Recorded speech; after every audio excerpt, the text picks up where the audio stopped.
दुनिया में सबसे तेज रफ्तार प्रार्थनाओं की है। जुबान पर पहुंचने से पहले ईश्वर के पास पहुंच जाती है। हरे कृष्ण दोस्तों, मैं हूं अनुज शर्मा। आज जो किस्सा मैं आपको सुनाने जा रहा हूं, ये किस्सा है देवबंद की मनीषा का। देवबंद यूपी में पली बड़ी, बचपन में भगवान कृष्ण का रूप धर के लीलाएं करती थी। बड़ी हुई, भगवान ने ऐसा घर चुना जहां स्वयं भगवान मौजूद थे। देहरादून में शादी हुई। देहरादून गई, उस घर में ठाकुर जी की पूजा पिछले 70 सालों से होती। 70 सालों से लड्डू गोपाल वहां पर है। कमाई का 1% लड्डू गोपाल के लिए निकाल करके उनकी गुल्लक में रखा जाता है।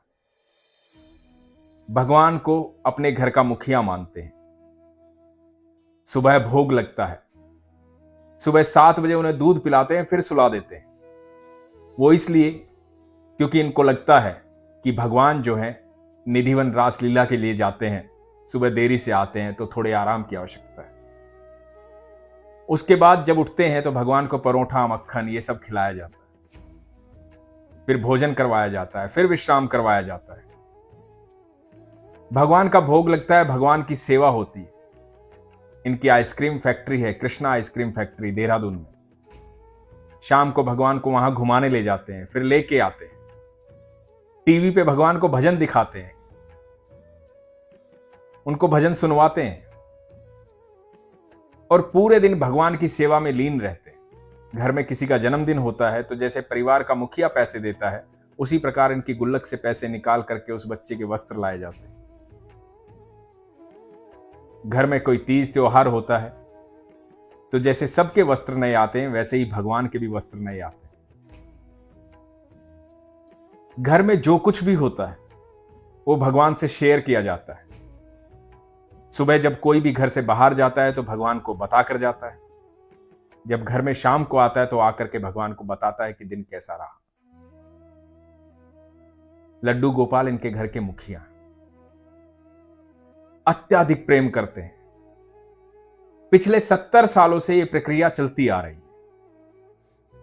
मनीषा जो है, जिनकी शादी इस घर में हुई, वो मनीषा गर्ग से मनीषा मित्तल बन गई। वो बताती कि उनके छोटे बेटे का नाम कृष्णा है। बेहद प्यार करती हैं वो भगवान से। कृष्णा जो है एक गायक हैं, गाना गाते हैं, भजन करते हैं। उनके कुछ यूट्यूब्स पे वीडियोस भी हैं, एल्बम्स भी गाई हैं उन्होंने।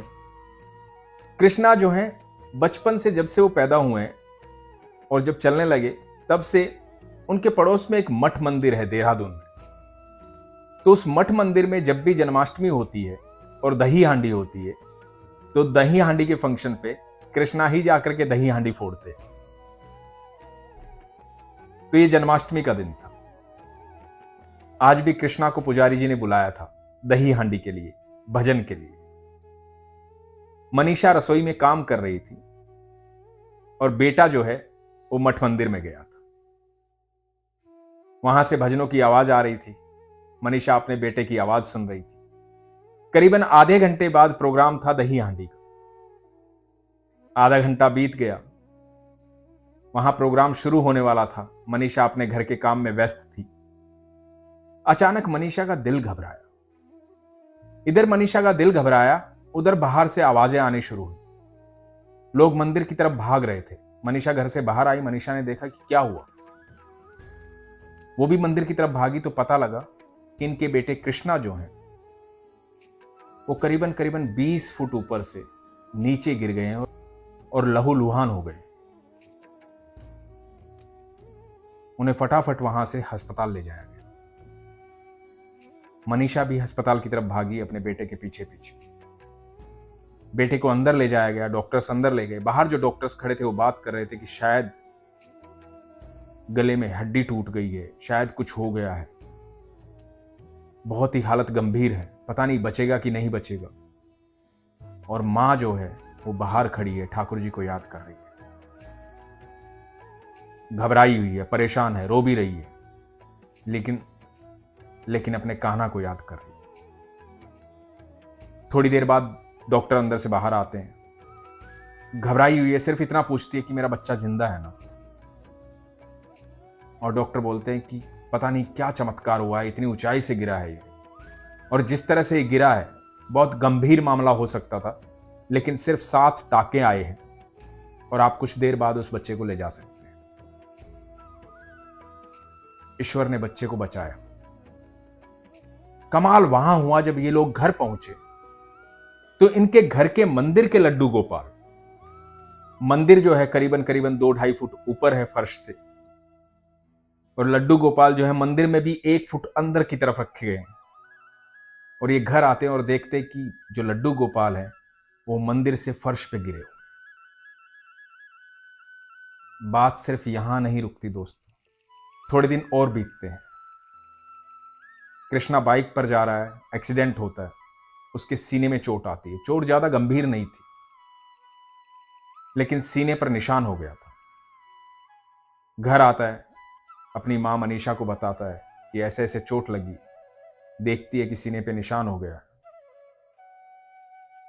दवाई लगाई जाती है, दवाई दी जाती है। कमाल तब होता है जब अगले दिन सुबह लड्डू गोपाल को नहलाया जाता है तो लड्डू गोपाल के सीने पर भी वहीं पर निशान होता है। बात यहां भी नहीं रुकती, जिंदगी आगे बढ़ती है। एक सुबह पूरा परिवार जो है हरिद्वार जाने के लिए तैयार बैठा है। ये लोग गाड़ी में बैठते हैं। जैसे ही गाड़ी में बैठ के गाड़ी स्टार्ट करते हैं तो गाड़ी के फ्रंट का शीशा जो है वो टूट के बिखर जाता है और इन्हें एहसास होता है कि कोई अनहोनी हो सकती है। ये लोग रुक जाते हैं। ठाकुर पर इतना विश्वास है इनका, इतना विश्वास है इनका कि इनको लगता है कि ठाकुर घर के मुखिया हैं तो मुखिया हैं। उसी शाम केदारनाथ में बाढ़ आती है और सैकड़ों लोग मर जाते हैं और ठाकुर सुबह ही इनकी यात्रा रुकवा देते हैं। दोस्तों, मनीषा के साथ हुई ये घटनाएं, मैंने सिर्फ 3 घटनाएं आपको बताई हैं। ऐसी बहुत सारी घटनाएं उनके साथ होती। वो क्यों होती हैं कि पिछले 70 साल से वहां लड्डू गोपाल को, वहां कृष्ण को, वहां बाके बिहारी को घर का मुखिया माना जाता है। ये विश्वास है कि वो घर के मुखिया हैं और वो हमारे बीच में बैठे हुए। ये विश्वास है कि हमारे हर कर्म को, हमारी हर बात को, हर चीज को वो देखते और सुनते हैं, तभी हर बात उनको बताई जाती है। ये लोग उनको मूर्ति नहीं मानते, ये लोग मानते हैं कि वहां पर कृष्ण मौजूद है। मनीषा बताती है कि मेरा किसी तीर्थ स्थान पर जाने का कभी कोई मन नहीं करता। मेरी कहीं जाने की इच्छा नहीं होती, क्योंकि मेरे भगवान मेरे घर में रहते हैं, मेरे साथ रहते हैं, मेरे पास रहते हैं। जब इतना विश्वास हो जाता है, जब इतना प्रेम हो जाता है ईश्वर से कि आपको लगने लगता है कि ईश्वर आपके साथ रहते हैं, ईश्वर आपके घर में रहते हैं, सच में सारे तीर्थ आपके घर में ही आ जाते हैं। आपसे विनती करता हूं कि आपके घर में जो भगवान है उनको सिर्फ मूर्ति मत मानिए। आप जैसे भाव से उनकी पूजा करेंगे, उनसे प्रार्थना करेंगे, जैसा भाव उनके साथ रखेंगे, आप यकीन मानना उसी भाव से, उसी प्रेम से वो आपको उत्तर देंगे, वो आपके साथ रहेंगे जैसे मनीषा के साथ रहते हैं। ये कहानी सुनाने का मकसद मेरा सिर्फ ये था। कहानी मैं इसलिए कहता हूं क्योंकि एक कथा की तरह ये हो जाती है, पर यह सच किस्सा है। देहरादून में सच में ऐसा होता है। मेरा मकसद ये था कि आप लोग जानें कि आप लोग जो 5 मिनट, 10 मिनट, 15 मिनट, 20 मिनट पूजा पाठ करते हैं दिन में, आप ये ना सोचे कि आपका टाइम वेस्ट हो रहा है। आप ये ना सोचे कि आप ऐसे ही मंदिर के सामने बैठे हैं, एक ड्यूटी पूरी कर रहे हैं, भगवान से बात की और चलो हो गया काम आज का, आज की पूजा हो गई। नहीं, आप वो 20 मिनट, जो 5 मिनट, 15 मिनट, 10 मिनट, जो भी समय लगा रहे हैं ना, आप यकीन माने आप भगवान के सामने बैठकर उनसे बातें कर रहे हैं और भगवान सारी बातें सुन रहे हैं। जिस दिन ये भाव आपके मन में आ जाएगा, उस दिन देखना आपकी जिंदगी में हर पल चमत्कार होगा। जो लोग कहते हैं ना कि आज भी क्या चमत्कार होते हैं, आज भी भगवान आते हैं, मैं उन लोगों को कहता हूं एक बार विश्वास करके देखो चमत्कार होता है।